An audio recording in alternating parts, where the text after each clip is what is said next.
Shalom, sudah dikasih Tuhan dimanapun Anda berada. Jumpa kembali melalui rumus kehidupan. Pada hari ini kita akan belajar dari kitab Wahyu pasal 7 ayat 4 hingga ayat 8.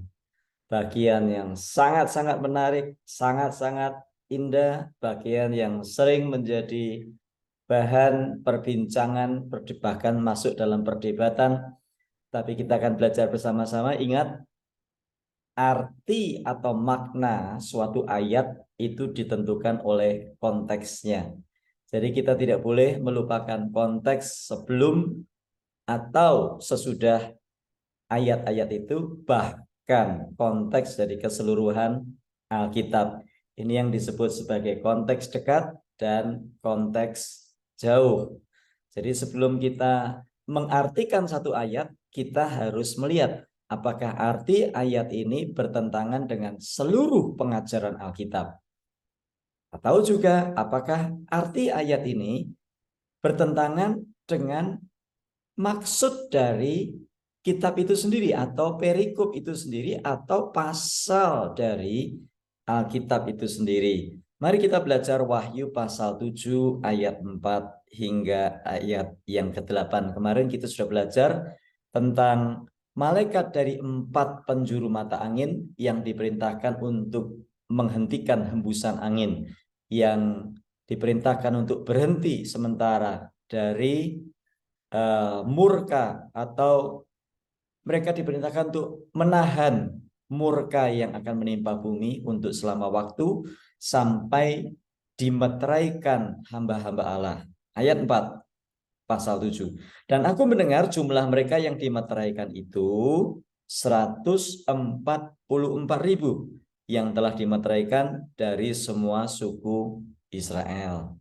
Dari suku Yehuda 12.000 yang dimeteraikan, dari suku Ruben 12.000, dari suku Gad 12.000, dari suku Asyer 12.000, dari suku Naftali 12.000, dari suku Manasye 12.000, dari suku Simeon 12.000, dari suku Lewi 12.000, dari suku Isakar 12.000, dari suku Sebulon 12.000, dari suku Yusuf 12.000, dari suku Benyamin 12.000. Nah, banyak orang menafsirkan ayat ini dan bermacam-macam tafsiran yang disampaikan.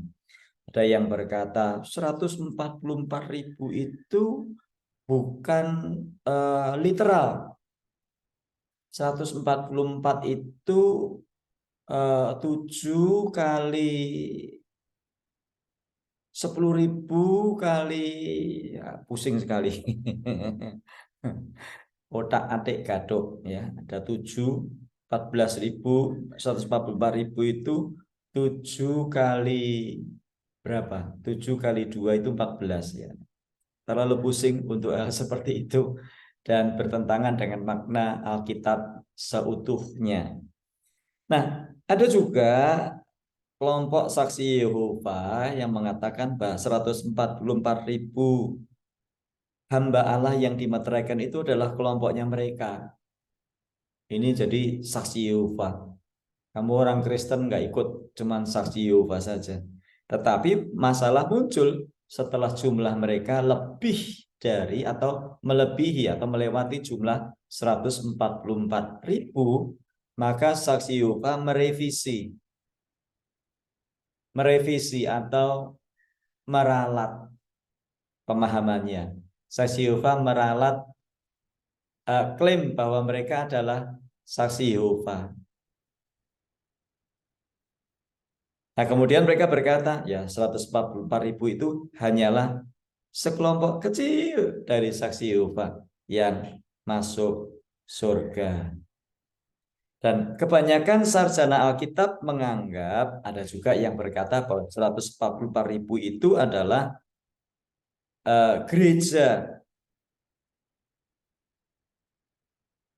Akan tetapi kalau kita lihat, nanti kan saya jelaskan, apakah bisa ayat ini diterjemahkan sebagai gereja? Nah, tetapi ada sekelompok lain yang mengatakan bahwa orang-orang atau 144.000 ini adalah sebagai orang Yahudi yang bertobat pada masa kesusahan besar dan diidentifikasi sebagai orang Israel dalam beberapa cara. Nah, ini masalah penting. Kenapa? Karena kalau Anda percaya bahwa 144.000 ini adalah gereja Tuhan, maka artinya gereja itu berada di dalam masa kesusahan besar. Jadi, mengapa sekelompok orang meyakini bahwa gereja Tuhan masuk dalam masa kesusahan besar? Antaranya adalah karena penafsiran 144.000 ini bukan secara literal, tetapi secara simbolik. Nah, memang apa sih pentingnya? Ada orang bertanya, Pak, apa sih pentingnya memahami, menafsirkan Alkitab? Apa sih pentingnya belajar hermeneutik, ilmu tafsir Alkitab? Penting, sebab cara Anda dan saya menafsir dan memahami Alkitab menentukan apa yang kita pahami tentang kitab Wahyu itu sendiri dan bahkan bagian-bagian lain dari Alkitab. Kalau kita biasa menjadikan Alkitab itu semuanya simbol, maka kita ada dalam masalah besar. Karena nanti kita akan menghadapi kesulitan sendiri. Nanti saya akan jelaskan lagi. Nah, coba kita lihat dulu beberapa fakta tentang 144.000 hamba Allah yang dimeteraikan. Dan ingat bahwa ini bukan hanya ditulis di dalam kitab Wahyu pasal 7 ayat 4, tetapi juga diberi atau ditulis di dalam Wahyu pasal 14. Nah, coba kita lihat identitas mereka. Yang pertama, mereka disebut anak-anak Israel. Wahyu pasal 7 ayat 4. Kedua, afiliasi dari suku mereka bersifat spesifik. Coba perhatikan pasal 7 ayat 4 sampai 8 yang sudah kita baca tadi. Ada suku Yehuda, ada suku Ruben, ada suku Gad, suku Asher, Naftali, Manasye, Simeon, Lewi, Isakar, Sebulon, Yusuf, Benyamin. Semuanya jelas ditulis dan disebutkan di situ. Yang berikutnya, mereka dilindungi dan menang selama periode murka Allah. Dan mereka bertemu dengan Yesus di Gunung Sion pada kedatangannya kembali. Wahyu 14 ayat 1. Mereka adalah awal dari tuaian yang lebih besar. Wahyu pasal 14 ayat 4. Mereka ditandai oleh integritas dan kesetiaan. Wahyu 14 ayat 5. Jadi secara keseluruhan dari fakta-fakta ini sulit bagi kita untuk mengatakan bahwa 144.000 hamba Allah yang dimeteraikan itu adalah gambaran simbolis dari gereja. Kenapa? Perhatikan bahwa afiliasi atau kelompok suku-suku mereka tegas dan dikenal Tuhan.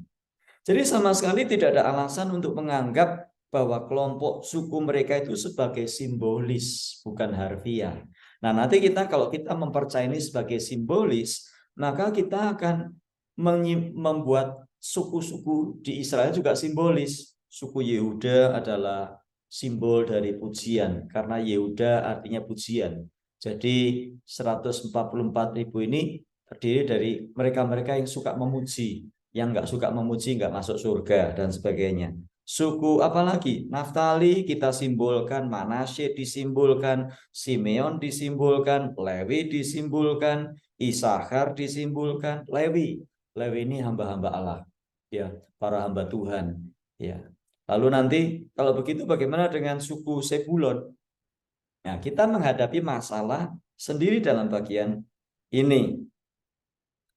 Kemudian kalau 144.000 orang itu adalah simbol dari seluruh gereja, padahal dikatakan bahwa mereka adalah di Wahyu pasal 4 dikatakan mereka adalah awal dari tuaian yang lebih besar, maka tuaian apa atau panen apa yang lebih besar dari awalnya itu sendiri? Nah, ini sama sekali tidak cocok atau bertentangan dengan pandangan bahwa 144.000 itu adalah gereja Tuhan. Nah, yang terbaik apa? Yang terbaik adalah melihat 144.000 hamba Allah yang dimeteraikan itu adalah secara literal orang Yahudi yang dipilih secara khusus, yang akan beriman percaya kepada Yesus, yang dimeteraikan secara protektif selama masa kesukaran dan kesengsaraan besar, dan mereka diberi tanda dimeteraikan. Mereka adalah tuaian awal dari keselamatan seluruh Israel sebagaimana dicatat di dalam Roma pasal 11 ayat 1, Roma 11 ayat 26, Matius 23 dan sebagainya. Apa pelajaran yang kita dapatkan hari ini? Pelajarannya adalah bahwa seperti yang saya sampaikan kemarin, kita bersyukur kalau orang-orang Israel ini nanti dimeteraikannya adalah nanti dimeteraikan sebagai milik Allah, dilindungi oleh Allah. Anda dan saya dimeteraikannya bukan nanti, Anda dan saya dimeteraikannya sekarang. Kemarin sudah saya sebutkan, hafalkan Efesus 1 ayat 13, bahkan ayat 14, yaitu kamu ketika kamu percaya dimeteraikan oleh Roh Kudus. Kemarin saya mendengar di YouTube ada, ya saya nggak usah sebutkan namanya, dia mengajarkan tentang kutuk masa depan. Jadi pengajaran tentang kutuk masa lalu nggak cukup rupanya. Jadi ada kutuk masa depan.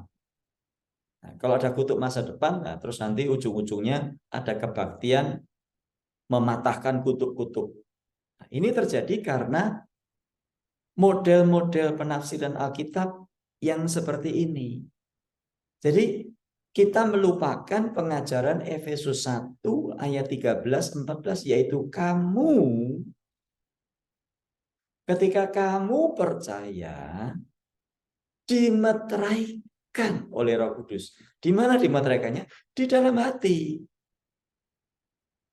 Sehingga apapun boleh terjadi di dunia ini, tetapi Anda yang mengikut Kristus, murid-murid Kristus, Anda aman dan tenang. Sebab gembala kita memegang kita dengan erat. Dan kita tidak akan pernah binasa. Itu yang menjadi jaminan keselamatan, keyakinan kita akan keselamatan di dalam Tuhan Yesus Kristus. Tetap seringkali banyak orang Kristen percaya Yesus, tapi masih nggak yakin dengan keselamatannya. Luar biasa. Indah sekali belajar firman Tuhan. Terus bertumbuh, terus maju di dalam Tuhan. Terima kasih untuk Ibu Riana di Los Angeles yang pagi tadi waktu Indonesia mengirimkan pesan, Pastor, terima kasih untuk pengajaran tentang Roh Kudus. Saya sekarang jadi mengerti tentang Roh Kudus.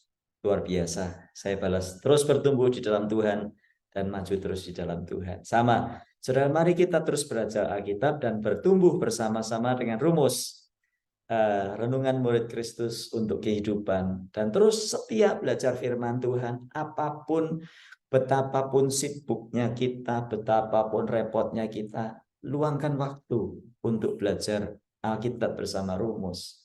Sebab manusia hidup bukan dari roti saja, tetapi dari setiap firman yang keluar dari mulut Allah.